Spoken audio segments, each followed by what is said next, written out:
Muito bem, meus amigos concurseiros de todo o Brasil, aqui iniciando aqui, dando pontapé na bateria de questões de conhecimentos específicos. Eu vou reunir aqui os principais assuntos que normalmente aparecem na banca Quadrix, na parte de conhecimentos específicos. Administração geral, arquivologia, administração de materiais. De vez em quando aparece também a AFO, né? Uma parte básica ali de AFO. Então, os principais assuntos eu vou tentar trazer aqui para vocês nessa bateria de questões. Então, eu faço convite, se você não está inscrito no canal, se inscreva e a gente segue juntos aqui nessa imersão para fazer a revisão e você conseguir a tão sonhada aprovação. Então, vem comigo, trazendo uma questão aqui para vocês, questãozinha Quadrix, questãozinha então que vai trazer o seguinte aqui para gente, tá? CFO 2020. Quanto à gestão de pessoas, julgue o item. Segundo a teoria do equilíbrio organizacional, então veja uma questão que vai falar sobre a teoria do equilíbrio organizacional, né? O participante manterá sua participação na organização, ainda que as contribuições que lhe são oferecidas sejam menores que os incentivos que lhe são exigidos. Então veja que é uma questão importante aqui lá dentro do bloco de gestão de pessoas, a parte aqui então de teoria do equilíbrio organizacional, tá certo? Sempre tem uma questãozinha ali e você vai perceber que esse ponto aqui ele já apareceu em 2018, já apareceu em 2019, já apareceu em 2021 e eu trouxe justamente porque, pelo menos uma vez no ano, a banca coloca alguma questão ali de equilíbrio organizacional, tá certo? Então, eu já chamo a atenção de vocês para pensar comigo a respeito desse assunto, desse tema, equilíbrio organizacional. Quando vem à sua cabeça, né, pensando na organização, numa empresa, quando a gente fala de equilíbrio nessa organização, a gente tem que lembrar principalmente dos principais atores que envolvem ali a organização. Pensando ali de maneira mais resumida, a gente pode pensar que a organização, né, a gente tem dois atores ali. Nós temos o colaborador, o funcionário, e nós temos a organização.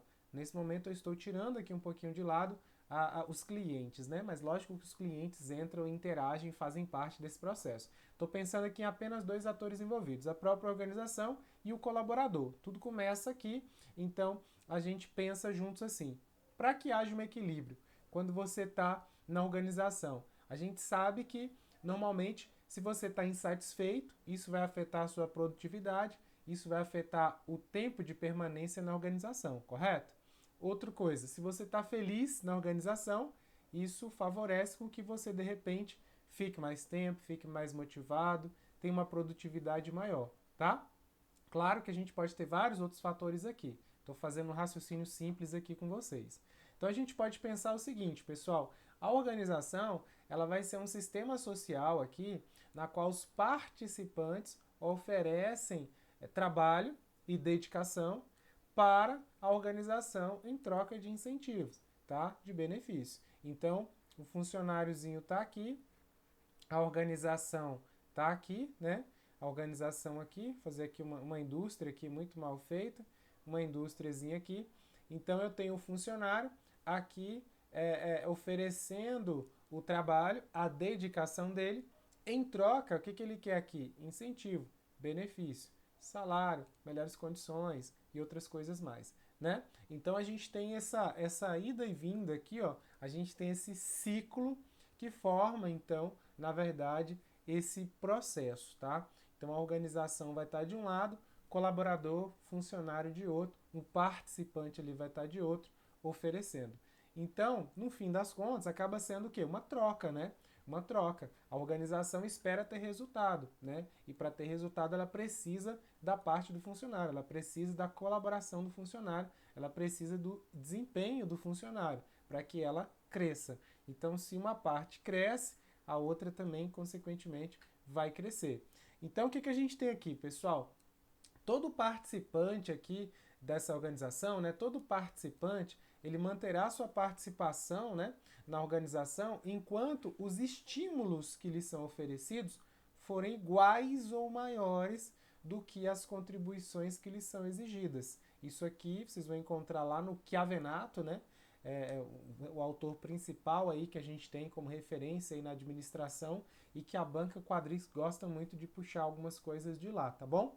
Então lá no Chiavenato ele vai falar, ó, o participante, né, dentro dessa teoria do equilíbrio organizacional, todo participante manterá sua participação na organização enquanto os estímulos que lhes são oferecidos forem iguais ou maiores do que as contribuições que lhes são exigidas. Ou seja, tem que ter essa contrapartida, tá? E aí, pessoal, o que nós temos, né? As contribuições trazidas pelos vários grupos de participantes constituem uma fonte na qual a organização se supre e se alimenta dos estímulos que oferece aos participantes. Então a gente tem essa retroalimentação, né? A gente tem um funcionário fazendo a parte dele, a organização colhendo esses frutos, retribuindo. Quando esse ciclo está funcionando, a gente tem um equilíbrio funcionando redondinho, tá certo?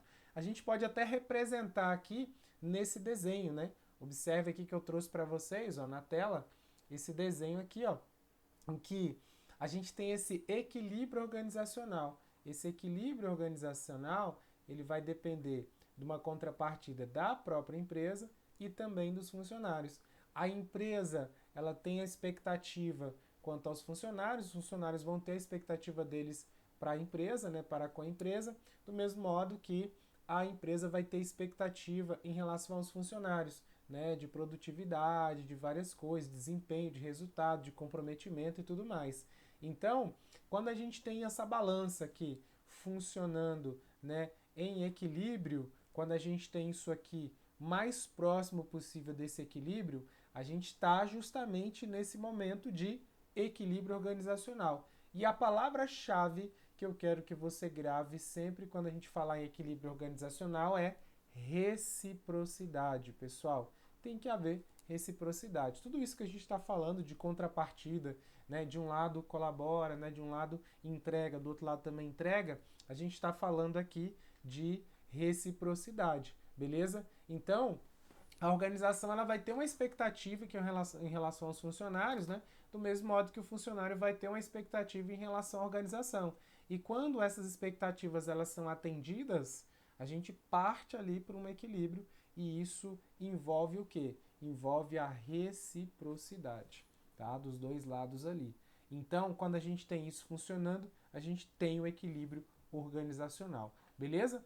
Voltando para a nossa questão, então ele fala bem assim, ó, segundo a teoria do equilíbrio organizacional, o participante manterá sua participação na organização, ou seja, o funcionário vai continuar entregando sua força de trabalho ali, ainda que as contribuições que lhe são oferecidas, ou seja, o que é, né, o que ele recebe de retorno da reciprocidade, né, sejam menores que os incentivos que lhes são exigidos. Ó, menores, tá? Menores. Veja o que diz lá a teoria do equilíbrio organizacional. Ó, tem que ser maior ou igual. Maior ou igual. Então, todo participante manterá sua participação, manterá ativo ali na organização, enquanto os estímulos que lhes são oferecidos forem iguais ou maiores do que as contribuições que lhes são exigidas, certo? Então, pessoal, o item, a questão, ela colocou aqui pra gente menor, né? E na verdade é maior ou igual, beleza? Tem que ser maior ou igual, as contribuições que lhes são oferecidas tem que ser maior ou igual que os incentivos que lhes são exigidos. Beleza, beleza? Então, com isso, nosso item aqui, ele fica errado. E a gente revisa aqui mais um tópico. Esse tópico aqui, então, de noções de administração, administração geral, lá dentro, gestão de pessoas, teoria, tópico aqui da teoria do equilíbrio organizacional, tá certo? Continue conosco aí, até o próximo vídeo. Tamo junto, contem comigo sempre. Tchau, tchau.